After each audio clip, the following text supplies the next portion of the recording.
All right, all right, all right. Welcome back to the Misfit Nation. Our second veteran to highlight is a person who grew up as a military brat and learned what service was about as a child. She then joined the Army herself and served for 8 years. Once she got out, she then married a soldier, so she has been around service her entire life. She now serves as a motivator to others, as a speaker and a mentor. So let's get Miss Georgette Council on here.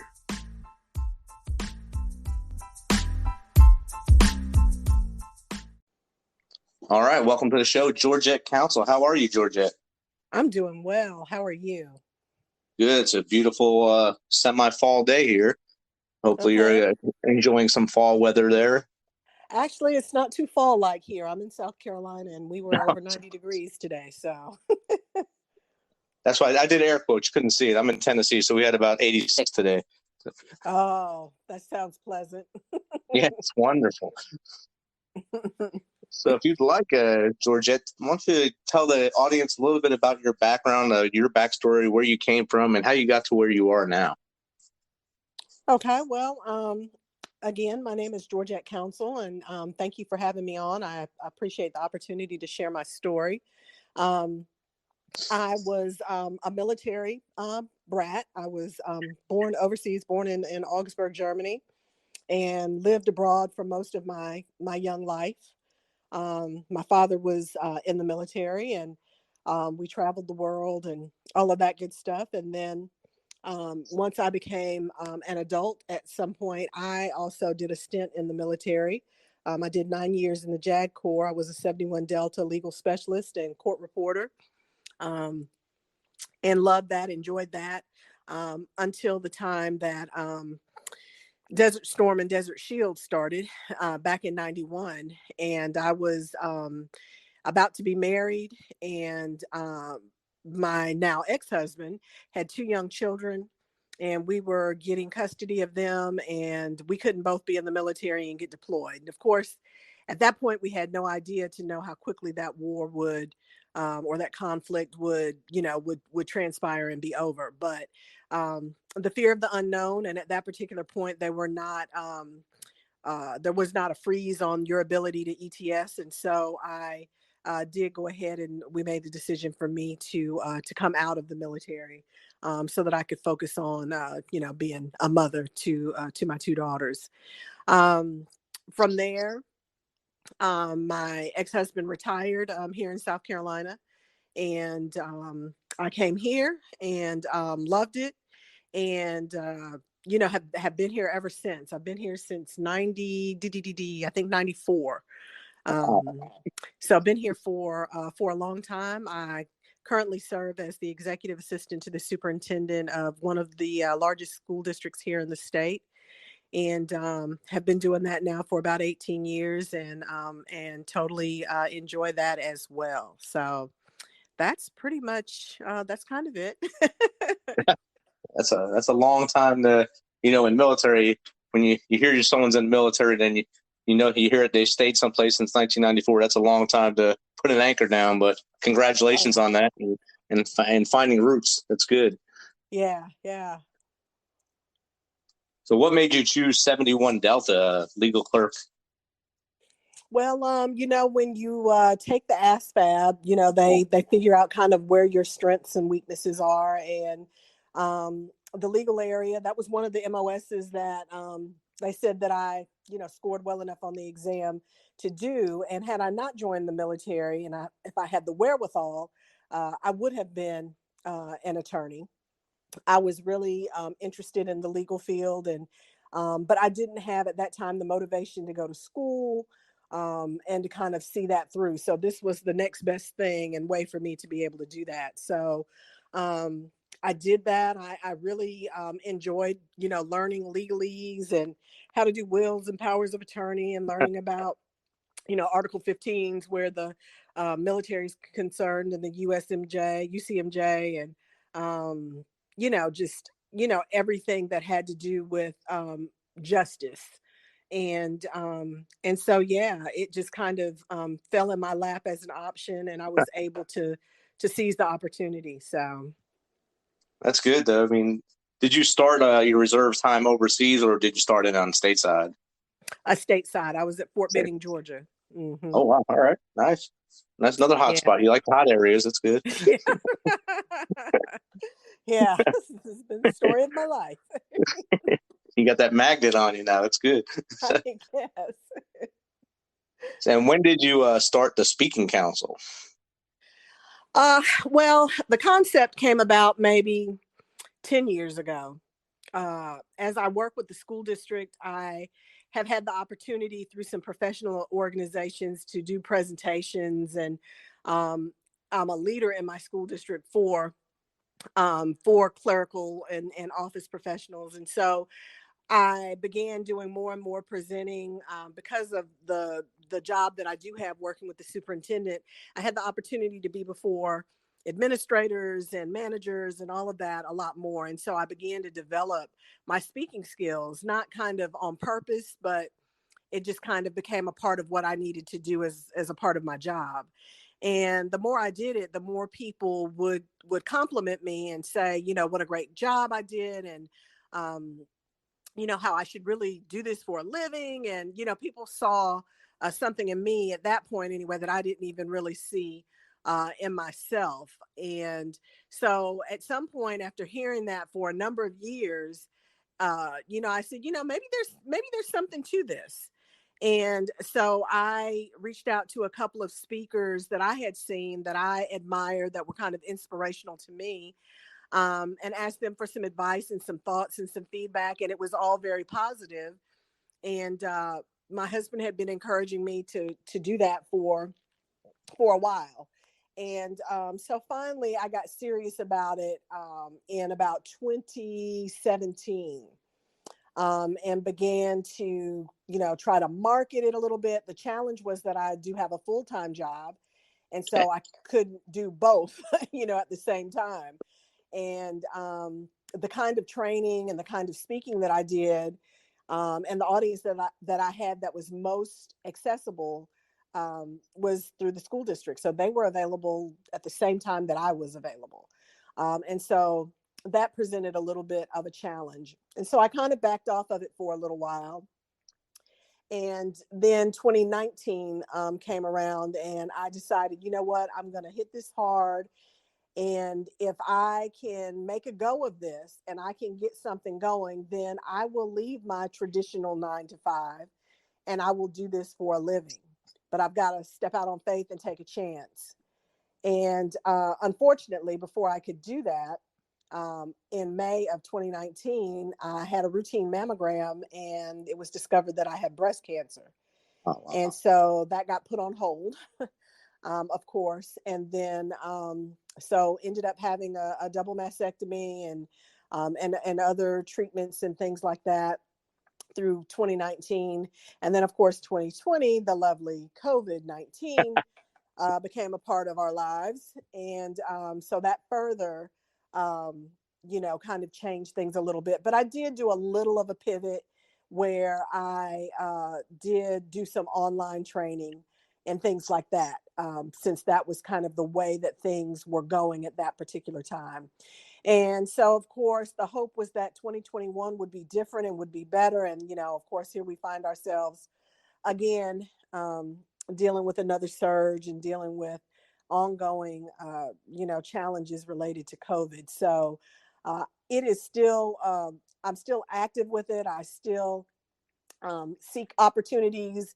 I spoke at one of our local associations, school boards associations last week. So I still have opportunities to hone my craft and to get out there and to share and motivate and inspire people. So that's awesome. And you're showing your motivation and your positive mindset by dodging those wrenches that you've had thrown at you since 2019 with the breast cancer, going through that journey, that climb up the mountain and back down to come back to reality. And then as you think you're coming out the other side, the world throws a whole wrench at everybody with COVID. and now you're basically treading water and trying to get it right. And it's going to happen for you. I can feel it in your voice and your positivity. But what inspires you to stay that positive? Well, I think that I surround myself with other positive people, my family and my small circle of friends. They're very positive people. They're very encouraging. I've had lots of mentors in my life, including my daughter, who is 27 years old, who is also mentors me. I learn stuff from her all the time. But I've had lots of positive influences in my life that, make it easy to remain positive and not find yourself, kind of in a slump, or feeling sorry for yourself, or, playing the blame game, or anything like that. And additionally, I have a very strong faith, and I just have a belief that everything is going to be okay, whatever the outcome, that I know that what's for me is for me. And, sometimes my timing is not God's timing, and I have to be patient and I have to be flexible, and just be mindful of that. And so, yeah, I just feel like at the end of the day, whatever is supposed to be with the speaking council, with my job with the school district, with my family, everything is going to work out the way it's supposed to. And I know it's going to be perfect for me. So, so yeah, I just believe in the power of positivity. That's and I whatever happens each day, it happens for a reason. That's why we're on this earth, to have things go on, and have interactions with other humans every day, and see things in a positive light, and see how the two people as they meet can make something better for everyone. And I think it's inspirational how you go about it the same way, and you use faith as your guide. And a lot of people say we don't believe in a higher being, but they still want to admit it. And Right. one believes in it. Yeah.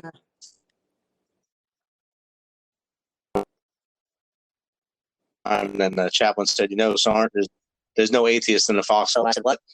And he was right. There was no atheist in the foxhole. There definitely wasn't. Everyone believed in something. Everyone yelled to somebody when the rounds were firing. And that's just something that inspires each person a different way. Some people just do it a different Right. angle, I like to say. No, I agree. I think that, we're all blessed to be a blessing. And, I think that's part of it. I've been very fortunate in my life, even through the breast cancer, journey. I'm actually writing a book right now, called Better After the Battle, The Blessing of Breast Cancer. Because, it was hard to accept initially, but as I lived through this and continue to live through this journey, I realized that I was chosen for it, because I do have a platform, and I do have the ability to reach other people and to motivate them, to inspire them, to encourage them. And I believe that that was the purpose in, the Lord allowing me to be one of the people that he used to bring people closer to him. And again, just to kind of inspire and encourage people, and let them know that they can get through it. It's daunting, kind of like a war, when you're in wartime, or even just not even wartime, but just being in the military when you're away from family and stuff. It can be daunting and overwhelming. And sometimes it seems like, you're not going to be able to make it, that just becomes so much. And, I now, having gone through this particular process, can speak to the fact that you can get through it, no matter how bad it seems, losing hair, being sick, you know, extreme fatigue, medications, just whatever it may be, but you still have life. And that's something to be thankful for, at the end of the day. And everybody doesn't get, a chronic disease, um, or illness, but everybody's got battles that they fight. And, just letting people know that there is light at the end of the tunnel. Now, how long your tunnel may be longer than mine, but there is light at the end of the tunnel, and you can, get beyond whatever those challenges are in your life. Right. You gotta know that this soon too will pass. Just much like at some point COVID will pass. My dad's Right. 81 years old, and ever since it started basically right after his 80th birthday. We had a surprise birthday party for him, and right after that, his area got shut down. He's up in New Jersey, and he just keeps telling me, "This too soon will pass. This too soon." He just stays positive the whole time, and Yeah. that's an inspiration to me right there. Absolutely. And I think, we have to be present and mindful to what is going on when we are in these storms, because there's something to be learned. And I think part of maybe the reason we're here again this year is because something we should have learned last year, we didn't. Right. So it's like, okay, here's another chance, to get it right. But, there are lessons to be learned, when you have to go through the challenges of life. And, you have to be mindful of that so that you don't repeat the same, problems over and over and over again. So I'm hopeful that we will learn the lessons needed with this COVID so that we can get back to some sense of normalcy. I mean, I know things will never go back to the way that they were pre-COVID, but, hopefully we'll get to a point where at least we can enjoy, our families and our friends and, and gatherings and things without the fear. Right. Is this going to be a super spreader event? Is somebody going to, get sick as a result of coming to the barbecue and possibly die? So I'm hopeful that we will, we'll get to that point, or not hopeful. I know that we will. It's just a matter of, will it be this year or next, or, I couple of think, years down like the you, road, when is it going to be? just like you said, it's going to be when everyone learns the lesson of the last, I think it's 18 months now, almost 24 months. Once they Right. learn all those lessons of freshman and sophomore year of COVID, we'll all pass it from the junior and senior and move on to something new. And it'll be great. Yeah, I'm ready to graduate. Yes, I think we all are at this point. So Yeah. if you had a chance to use the Wayback Machine, like those movies we had when we were younger, about 18 again, or whatever those movies were, what if you could talk to your younger self? What kind of inspiration would you give your younger self? I would say to my younger self that you are more capable than you think you are. Because I think growing up military, it's really interesting. I tell people, because I have every facet covered. I've been a military brat, military child, I've been a military member, I've been a military spouse. And so I know the military from many different angles. And as a child, I felt like it was a hindrance because I was, painfully shy, didn't get close to people because I was fearful that they would leave or we would leave, because every couple of years, you're changing duty stations, you got to make new friends, you're always the new kid in school, all those kinds of things. And I was really painfully shy, and I wouldn't speak out. I wouldn't use my voice. I wouldn't, I just kind of was a totally different person from who I am now. But then when I became a military member, I remember going to the reception station and getting off of the little cattle cars or whatever. And I was still so very shy. I went to the back of the line. They made 4 ranks. I went to the back, trying to hide, not be seen. And our drill instructor said, do an about face. And we had to do an about face. And now everybody in the front became a squad leader. So I went from, and I remember just like literally being sick, physically ill, because I was like, I can't do this. I can't tell people what to do. People won't listen to me, and, all of those things. And so I also credit it with making me a leader, and giving me the confidence that I have. So if I could reach back, to that time or even into my childhood, I would tell my younger self that you are capable, that you will do great things, that you have so much more ability within you. You already possess it, than you believe that you do. Because, I was one of those children that I had very low self-esteem. Even though, I had parents that were very supportive.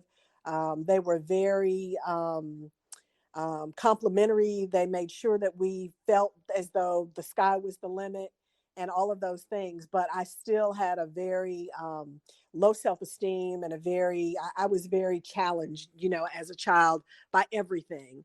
And so I think that's what I would say. I would say, go for it. Go for the things that you are interested in. Don't be afraid to step out on faith and try new things. And I would probably travel more. I would have traveled more to places, here in the States, because I'd been all over Europe. We lived in England, we lived in Okinawa, Japan, lived in Germany, multiple places in Germany and stuff. And so, but I'd been to Georgia.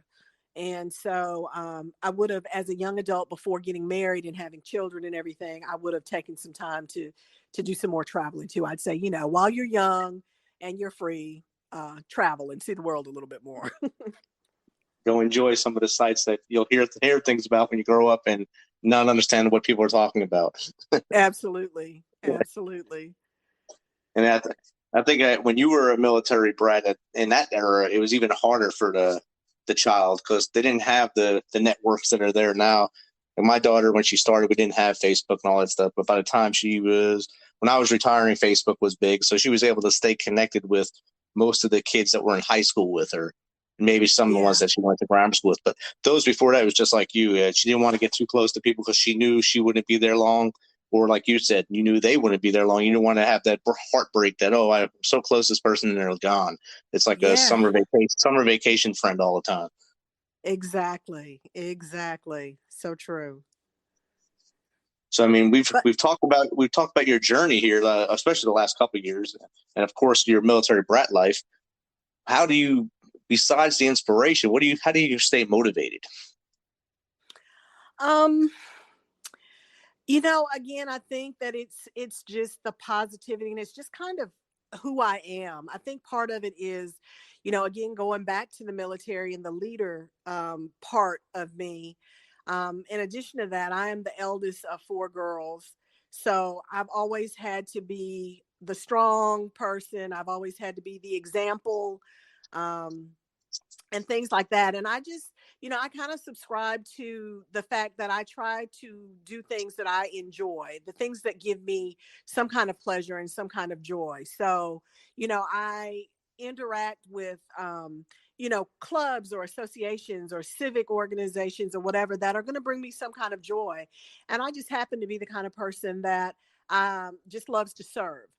So I love to serve others. This past week, I went and helped at a local church to put meals together for Meals on Wheels for, elderly folks. And whenever we have hurricanes come in the area and the schools are used as shelters, so they shut us down, I normally go to one of our food banks here and I help them bag rice and beans and, put care packages together for the less fortunate and stuff like that. So I'm just someone that just has a desire to serve, and that gives me great joy.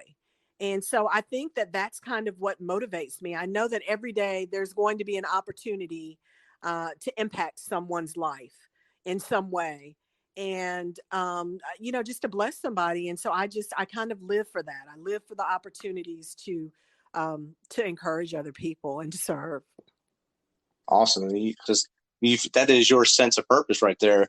Once you stop tying your boots up and went to an adult job after you left the military, you had to do the adult job, and you still had to have a purpose in life. And going to a 9-to-5 sometimes isn't it for everybody. Although I think the way you're talking, it sounds like you're very motivated at your job. So I think you like it a lot. It's like your second family almost. But some people need to find an outside purpose to say, yes, I'm still meaning something in this world. And I think you found it. Yeah. And I think, like I said, I've been extremely fortunate, terribly blessed to be in that situation, because you're absolutely right. Not everybody, has that, is fortunate enough to have found that. And not everybody, like you said, is a 9-to-5. There are people that are entrepreneurs and they need to be their own boss, and, and things like that. And people have so many different gifts and talents. And it's just a matter of mining those and finding out the best way to utilize them so that they serve or meet your needs, but then they also, potentially serve and meet the needs of others at the same time. And if you can ever find the intersection of your talent and your passion, the money will be fine, whatever the amount is. It'll be fine and it'll meet your needs. But most people are not fortunate enough to, besides, I don't know, maybe professional athletes or something, to be able to get paid to do something that, that they love, that they would do without pay. Right. Most people aren't that fortunate. And I do recognize that. And so I know I'm extremely fortunate to have a job that I love so much that, even given the opportunity to do something on my own, I really have to weigh that, all the time. Like, okay, I don't know if I want to leave Richland too. I don't know. Because it is really a family, and I do enjoy the people that I work with. I enjoy the work that I'm allowed to do. And so it would be when it comes to that point, it would be a very hard decision to make. Well, of course, especially with the roots you've made there, like we talked earlier, how long you've been in the area, how long you've been there. It's hard to just now say it's time for change and I'm going to do something different tomorrow. It's going to be a hard choice when you do that. And I have no doubt that you'll be fine when you do it, but it'll just be a weird feeling for probably a couple of weeks, maybe a month, until you finally go the opposite direction of your other light that you're going to at that point. Yeah, you know what it's like? It's like when someone in the military retires.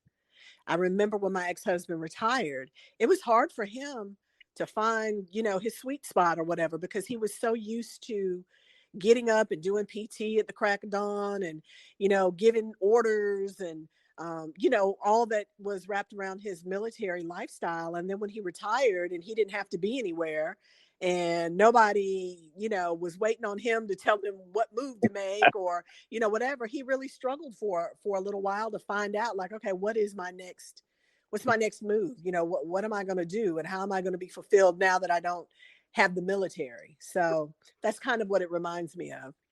Oh, definitely. And after I retired, it took me a year to find out what to do with my hands again. And it was like every day just walking into walls because I didn't know what to do. And I didn't have to talk to anybody every day. Didn't have to be at work before the sun came up and stay there till the sun went down. So I had to find my way again. It took me a year, but I landed on my feet and I've driven forward with it. And I feel much better about life now. Yeah. That's awesome. So we talked about what you were going to tell your younger self, and one of your biggest mistakes was not traveling. So I'm not going to let you answer this question with that. So what is the biggest mistake you have made, and what did you learn from it? Let's see, the biggest mistake that I've made and what have I learned from it? I think perhaps I would go with the whole not following my heart.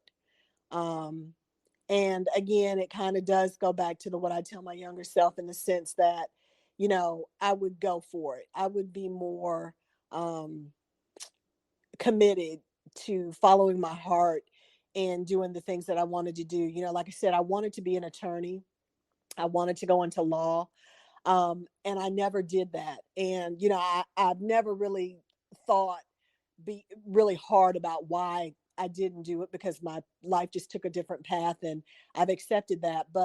Um, but I think that would be, a regret if I have any, and I don't even really think of it as a regret at this point, but that would be a mistake. I would say, follow your dreams. Don't be afraid to fail. I had a supervisor tell me that one time, that the only way to get ahead is to lose your fear of failure.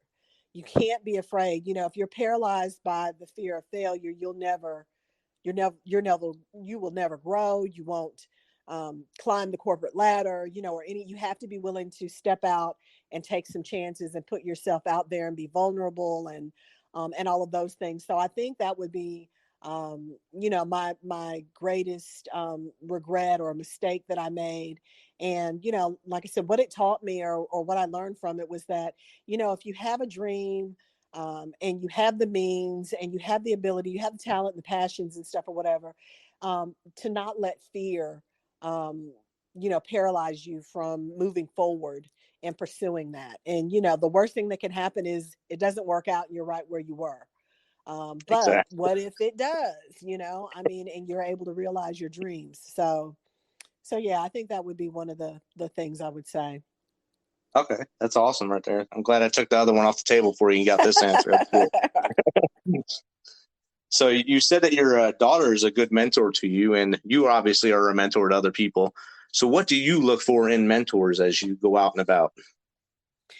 I look for people that are doing things that I would like to do, but feel like perhaps, I don't see in myself. I look for strong women. I look for women that are accomplished, women that are fearless, and not just women, or men.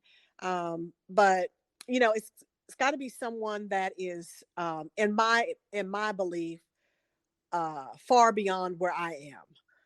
Not necessarily a peer, but something so that I have something to strive for.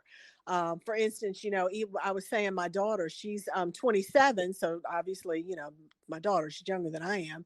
And, but she is an attorney. Uh-huh. She followed her dreams.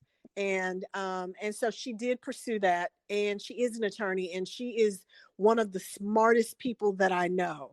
And not just book smart, but just, I'm in awe of her, and I'm just like, I can't believe she's my daughter. And she's always like, well, of course I'm your daughter. I learned it from you. And I just, but I don't see it. I'm just like, no, oh my God, she's so much smarter than I am. She's so much, more accomplished at her age than I was. She's so much more, has so much more potential than I feel like I've ever had. And so I look for people that, possess traits or have perfected traits that I don't see myself having perfected yet or having reached yet. Somebody that's going to push me and challenge me to do my best, to get out of my comfort zone, and to also to celebrate me. People that are my cheerleaders, people that are my support system when needed, people that aren't afraid to, kick me from behind when they need to, or drag me from the front. And then, hopefully we're walking side by side most of the time. But I need people in my life that are willing to be honest and open and transparent. And, but people that I admire and I would love to be like, so that's kind of what I always look for in mentors. Awesome. I mean, that's a perfect thing to look for. You don't want someone that's just going to push you and then walk away, but not say, hey, you did great and you can do this. You want a mentor, like you said, that has been a champion in their area or the area you want to go into, and also want to see other people succeed in that same area. Those are the best mentors to have. And I think you hit the nail on the head with that. Yeah. So as our time is drawing close here, what's 3 things you would tell a young, not just a young yourself, but a young person coming up to inspire them to lead to greatness? Let's see. One of them, I think I've already shared, and that is to follow your dreams, and to listen to that inner voice that pushes you to go and do the things that you really enjoy. Another thing I would say is to really be clear about who you are. What are your strengths and what are your weaknesses? We all have them. No one is perfect. We've all got flaws, but you've got to know what those are, so that they don't continue to cripple you as you go down the road, and as you try to pursue your purpose and your dreams.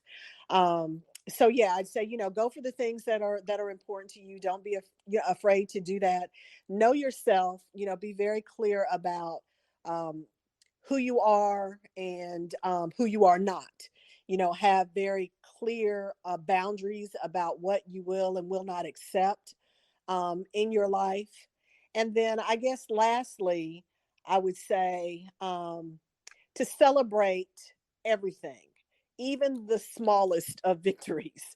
As someone who's, like I said, gone through breast cancer and faced a life-threatening illness, you begin to realize literally there are so many things that become very clear as far as what's really important in your life. And, no day is promised to us, and so I would say celebrate everything. It doesn't matter. You woke up in the morning, celebrate that. The car started when you turned the key. That's a celebration, I tell people all the time, during COVID, I was never without a job. A lot of people can't say that. I had a consistent paycheck. My husband and I were never in dire straits to the point that we were going to lose our home or, any of our belongings or anything like that. That's a blessing. That's something not to take for granted, and to celebrate. But, being able to buy groceries, making it for 20 months without catching COVID, I mean, there are so many things that happen every day that we should be thankful for and that we should celebrate, because again, we don't know, tomorrow you may not have the opportunity. So yeah, travel when you're young, eat junk food, have fried chicken and ice cream, I mean, do the things that make you happy, because you never know if you'll have that chance later on. So I think those are the 3 pieces of advice I'd give young folks. That's awesome right there. And I hate to use the Navy as a quote, but the Navy SEALs say it the best. The only easy day was yesterday. And That's it. Every day you wake up is a perfect day for you. You woke up, all right, that's a victory. I made my bed, that's a victory. Let's keep moving and just knock it out. And I think you hit the nail on the head with that as well. Absolutely. Georgette, if someone that's in the audience wants to get you to motivate their team at their office, how would they get in touch with you? So they can reach me at thespeakingcouncil.com, and that's COUNCIL. So thespeakingcouncil.com is my website. I'm on social media, on Twitter, LinkedIn, Facebook, all at The Speaking Council. And so any of those ways that they want to reach out, I'd love to be able to come and motivate and inspire and share my story or hear other stories and see if there's any connections that we can make. Awesome. Thanks for taking some of your time to come on, Georgette, and have a good night. Thank you so much. Thank you.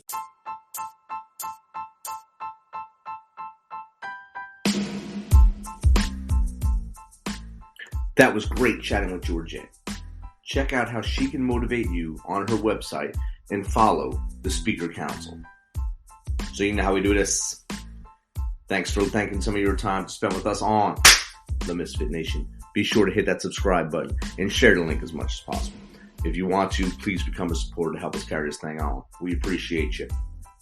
If you know someone that would bring that energy and has a great story to the show, have them visit our website at themisfitnation.com and reach out to us. Also, check out our YouTube channel, The Misfit Nation Podcast. As always, till next time, be humble, stay hungry, and keep hustling, because we are the Misfit Nation.